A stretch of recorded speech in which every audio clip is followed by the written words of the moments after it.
ಇಂದು 8ನೇ ತರಗತಿ ವಿಜ್ಞಾನ ಪಠ್ಯಪುಸ್ತಕದ ಭಾಗವೊಂದರಲ್ಲಿ 3ನೇ ಪಾಠ ಇದೆ. ಸಂಶ್ಲೇಷಿತ ಎಳೆಗಳು ಮತ್ತು ಪ್ಲಾಸ್ಟಿಕ್ಗಳು ಅಂತಕ್ಕಂಥ ಪಾಠದ ಅಭ್ಯಾಸ ಪ್ರಶ್ನೆ ಉತ್ತರಗಳ 2ನೇ ಭಾಗದ ವಿಡಿಯೋವನ್ನು ತಂದಿದ್ದೀನಿ. ಮೊದಲ ಭಾಗದ ವಿಡಿಯೋವನ್ನು ನೋಡದೇ ಇದ್ರೆ ಈ ವಿಡಿಯೋದ ಡಿಸ್ಕ್ರಿಪ್ಷನ್ ಬಾಕ್ಸ್ನಲ್ಲಿ 8ನೇ ತರಗತಿ ವಿಜ್ಞಾನ ಅಭ್ಯಾಸ ಪ್ರಶ್ನೆ ಉತ್ತರಗಳು ಅಂತ ಇದ್ದಾವೆ, ಅವುಗಳನ್ನು ಒತ್ತಿ ತಾವು ನೋಡ್ಬೋದು. ಹೊಸಬರಾಗಿದ್ದರೆ ಚಾನಲನ್ನು ಸಬ್ಸ್ಕ್ರೈಬ್ ಮಾಡಿ, ಜೊತೆಗೆ ಬೆಲ್ ಐಕಾನನ್ನು ಒತ್ತಿ. ಇದರಿಂದ ಮುಂಬರ್ತಕ್ಕಂಥ ವಿಡಿಯೋಗಳ ನೋಟಿಫಿಕೇಶನ್ ತಮಗೆ ಮೊದಲಿಗೆ ಸಿಗತ್ತೆ.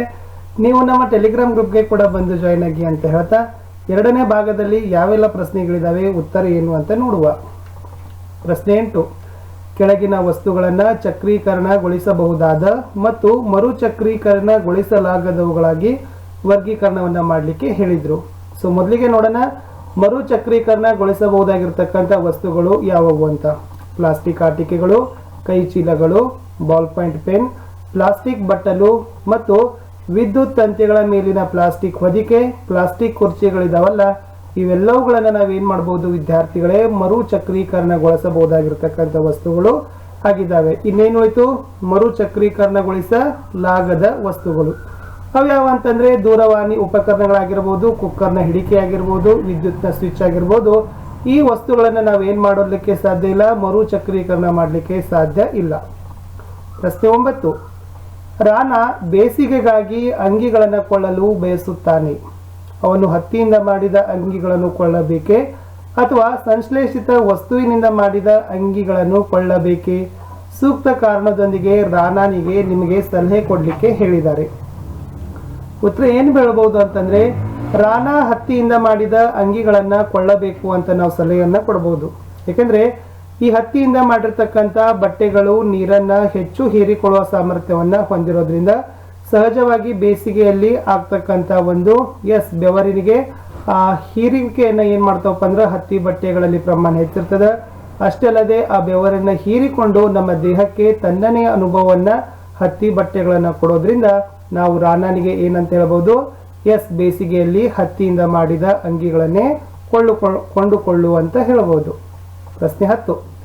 ನಿಸರ್ಗದಲ್ಲಿ ಪ್ಲಾಸ್ಟಿಕ್ಗಳು ಸಂಕ್ಷಾರಣೆಗೊಳಗಾಗುವುದಿಲ್ಲ ಎನ್ನುವುದನ್ನ ತೋರಿಸಲು ಉದಾಹರಣೆಗಳನ್ನ ಕೊಡಿ. ಸಂಕ್ಷಾರಣೆ ಅಂತಂದ್ರೆ ಇದ್ರ ಅರ್ಥ ಏನಪ್ಪ ಅಂದ್ರೆ ಕೊಳೆಯುವುದಿಲ್ಲ ಅಂದಂಗೆ.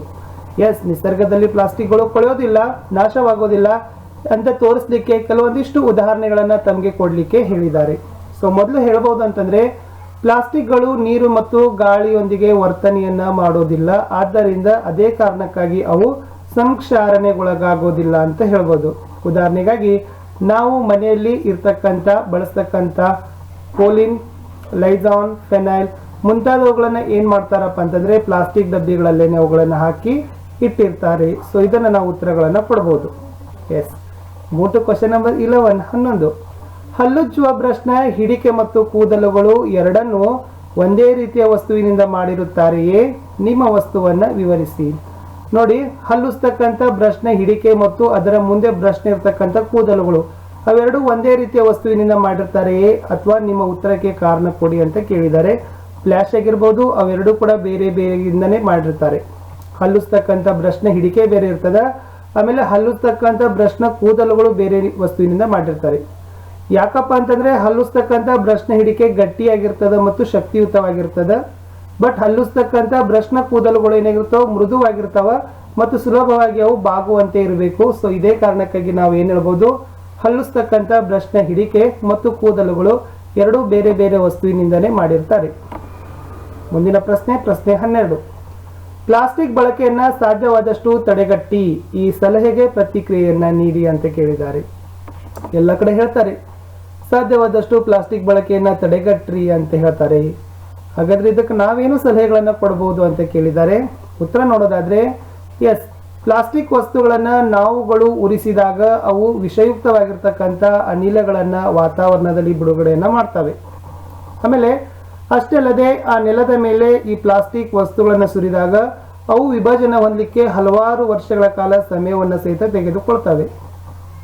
ಮತ್ತು ಈ ಪ್ಲಾಸ್ಟಿಕ್ನ ವಸ್ತುಗಳಿಂದ ದಹಿಸೋದ್ರಿಂದಾಗಿರ್ಬೋದು ಮತ್ತು ಪ್ಲಾಸ್ಟಿಕ್ ವಸ್ತುಗಳಿಂದ ನಮ್ಮ ಶ್ವಾಸಕ್ರಿಯೆ ಮತ್ತು ಜೀರ್ಣಕ್ರಿಯೆಯ ಮೇಲೆ ದುಷ್ಪರಿಣಾಮವನ್ನ ಬೀರ್ತದೆ.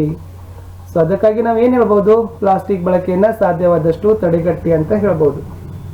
ಪ್ರಶ್ನೆ 13. ಹೊಂದಿಸಿ ಬರೆಯಲಾಗಿದೆ. ಎ ಮತ್ತು ಬಿ ಜೊತೆಗೆ ಪಾಲಿಸ್ಟರ್ ಇದೆಯಲ್ಲ ಅಂದ್ರೆ ಅದರ ಮುಂದೆ ಸರಿಯಾಗಿರ್ತಕ್ಕಂಥ ಉತ್ತರ ಇದೆ ಡಿ, ಬಟ್ಟೆಗಳನ್ನ ಸುಲಭವಾಗಿ ಸುಕ್ಕುಗಟ್ಟುವುದಿಲ್ಲ. ಟೆಫ್ಲಾನ್ ಅಂತ ಇದೆ, ಅದರ ಮುಂದೆ ಸರಿಯಾದ ಉತ್ತರ ಸಿ ಇತ್ತು. ಅದನ್ನು ನಾನ್ ಸ್ಟಿಕ್ ಅಡುಗೆ ಉಪಕರಣಗಳ ತಯಾರಿಕೆಯಲ್ಲಿ ಬಳಸ್ತಾರೆ. ಮೂರನೇದು ರಿಯಾನ್ ಇದೆ, ಅದನ್ನ ಮರದ ತಿರುಳನ್ನ ಬಳಸಿ ತಯಾರಿಸಿರ್ತಾರೆ. ಕಡೆಯದಿತ್ತು ನೈಲಾನ್, ಅದನ್ನ ಪ್ಯಾರಾಚೂಟ್ ಮತ್ತು ಕಾಲು ಚೀಲಗಳ ತಯಾರಿಕೆಯಲ್ಲಿ ಬಳಸಿರ್ತಾರೆ. ಸೊ ಆಲ್ರೆಡಿ ನಾನು ಏನು ಮಾಡಿದ್ದೀನಿ, ಎ ಮತ್ತು ಬಿ ದಲ್ಲಿ ಸರಿಯಾಗಿ ಹೊಂದಿಸಿ ಬರೆದು ಉತ್ತರವನ್ನು ಕೊಟ್ಟಿದ್ದೀನಿ. ಪ್ರಶ್ನೆ 14. ಸಂಶ್ಲೇಷಿತ ಎಳೆಗಳ ಉತ್ಪಾದನೆ ವಾಸ್ತವವಾಗಿ ಕಾಡುಗಳ ಸಂರಕ್ಷಣೆಗೆ ನೆರವಾಗುತ್ತದೆ, ಚರ್ಚಿಸಿ ಅಂತ ಕೇಳಿದ್ದಾರೆ. ಒಂದೆರಡು ಪಾಯಿಂಟ್ ಬರೀಬಹುದು. ಈ ಸಂಶ್ಲೇಷಿತ ಎಳೆಗಳ ಉತ್ಪಾದನೆ ಏನಂತ ಹೇಳ್ಬೋದು, ಇವು ಪೆಟ್ರೋ ರಾಸಾಯನಿಕಗಳು ಆಗಿದ್ದಾವೆ ಅಂತ ಹೇಳ್ಬೋದು. ಇದರಿಂದ ಅರಣ್ಯದ ನಾಶ ತಡೆಗಟ್ಟದ, ಕಾಡಿನ ನಾಶ ತಡೆಯಬಹುದು. ಸೊ ಆ ಕಾರಣದಿಂದ ಸಂಶ್ಲೇಷಿತ ಎಳೆಗಳನ್ನ ಉತ್ಪಾದಿಸೋದ್ರಿಂದ ನಾವು ಕಾಡುಗಳನ್ನ ಸಂರಕ್ಷಣೆಗೆ ಸಹಕಾರಿ ಆಗ್ತದೆ ಅಂತ ಹೇಳ್ಬೋದು. ಪ್ರಶ್ನೆ 15 ಹಾಗೂ ಕಡೆಯ ಪ್ರಶ್ನೆ ಇತ್ತು. ಥರ್ಮೋಪ್ಲಾಸ್ಟಿಕ್ ವಿದ್ಯುತ್ತಿನ ದುರ್ಬಲ ವಾಹಕ ಅಂತಕ್ಕಂಥದ್ದನ್ನ ತೋರಿಸೋದಕ್ಕೆ ಒಂದು ಚಟುವಟಿಕೆಯನ್ನ ಮಾಡಿ ಅಂತ ಹೇಳಿದ್ದಾರೆ. ನೋಡುವ ಏನಿದೆ ಅಂತ. ಒಂದು ಬಲ್ಬ್, ವಾಹಕ ತಂತಿ, ಸ್ವಿಚ್, ಬ್ಯಾಟರಿ ಮತ್ತು ಲೋಹದ ತುಂಡನ್ನ ಬಳಸಿಕೊಂಡು ಒಂದು ಸರಳ ವಿದ್ಯುತ್ ಮಂಡಲವನ್ನ ಚಿತ್ರದಲ್ಲಿ ತೋರಿಸಿದಂತೆ ರಚಿಸಬೇಕು. ಎಸ್, ಇಲ್ಲಿ ಚಿತ್ರ ತೋರಿಸಿದೀವಿ.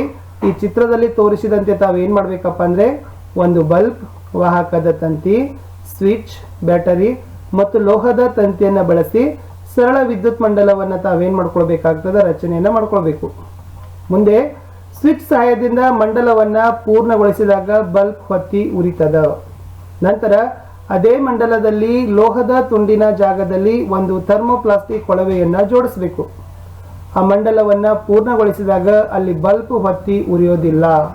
ಆದ್ದರಿಂದ ನಾವೇನ್ ಹೇಳ್ಬೋದು, ಥರ್ಮೋಪ್ಲಾಸ್ಟಿಕ್ಗಳು ವಿದ್ಯುತ್ತಿನ ದುರ್ಬಲ ವಾಹಕ ಅಂತ ನಾವು ತೀರ್ಮಾನಕ್ಕೆ ಬರಬಹುದು.